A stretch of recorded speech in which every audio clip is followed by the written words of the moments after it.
Okay guys, here's a little video I made for you to share some of all my Lionel trains that I've collected over the last 2 or 3 years. I bought some on eBay and bought them from individuals, just wherever I could find them at. Most of these come from eBay though. Here's my turbine herd. Went nuts berserk here a while back on turbines. I don't know why, I just love them with the little 8-wheel drive. Ended up buying 15 of the doggone things. Let's see, there's only 11 of them here, so I've got 4 more stashed away somewhere. I just don't want to have to dig them out. Here's my 682 that I think so much of. I'm going to tell you what I get for that off eBay, and you're not going to believe me, but it's a true story. About the 3rd or 4th day of the auction, there was no bids on this train. I emailed the guy and said, will you take $50 for it? I fully expected him to email me back and laugh me off the planet. He wrote back and said he'd take $70. I said, well, would that include shipping? Yeah. Can you believe I got that 682 Lionel, and it is a nice one. For its age, I would consider it good to extra good. Came with the original tender, slope back tender. I think it's the 2046 tender that came with it. $70. Lady luck smiled on me that day because all these other turbines I paid far more for that for. Some of them were pretty doggone rough. Say for example this 681 right here. It looked like it had been dug out of a swamp, and I totally stripped the paint, repainted it, cleaned the motor front to back like I do all of them. It's probably the nicest turbine I got. Each one of these have been taken completely, totally apart. Any piece that can be taken apart, I'll take it apart. I'll remove all the old grease, replace it with new grease, new oil. So these engines are just as clean as they were the day they rolled off the Lionel assembly line. There's a little bit of every number there. 681, 682, 671 RR, 671 plain, 2020.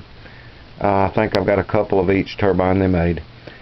Here's some 225s. They're pre-war. They were made in the late 1930s, I understand. Have 3 of them. They were all in pretty doggone good shape, but I just wanted to paint one to have a mint one. I stripped all the old paint off, plumb down to the bare shiny metal. Repainted it, and turned out really great. Them are some fine running engines right there. Got some 2055s. 2056 was at one time my favorite engine. They're medium priced, they're affordable, and they're big engines. The bigger the better. I like a big engine. I've got about 7 or 8 of those. I bought about 8 of those before I realized what I had done. My best friend in the whole wide world is a guy named Steve up in Pennsylvania. I won one of these engines from him, and I don't use PayPal, so I pay cash. So would you believe he sent me this train before I paid him for that? And buddy, since then me and him have been the best friends. The best friend I've ever had. The man trusted me, and that means a lot, buddy. When you trust me, that goes a long way. Here's a 736 that I just run it a few minutes ago, and it still runs real good. I've only got one 736 because they're so expensive to buy. You know, a good 736 in good condition is going to cost you $200 or $300. And you know, being just a poor boy, I can't afford to buy so many of them. But it's that's some of the prettiest engines right there Lionel ever built. And some of the smoothest and best running ones too. It's got a worm gear. It runs off a worm gear just like a turbine. So very strong, very powerful, very smooth engines. Well, all right, guys, that's a handful right there of what I've collected. You know, the good part about it is they say Lionel on them, and you can just about always get your money back. I've got a file cabinet here that's just loaded with engines of all kinds. There's 2 layers under that, just like that. Here's some more engines here that there's 2 or 3 layers there. There's a little gang car.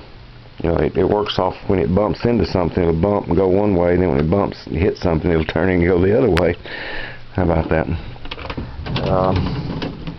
Got some other trains down under there. Some old Marks engines right there. I see some of them dating way long time ago. They're made out of the thin tin metal. They're very, very old.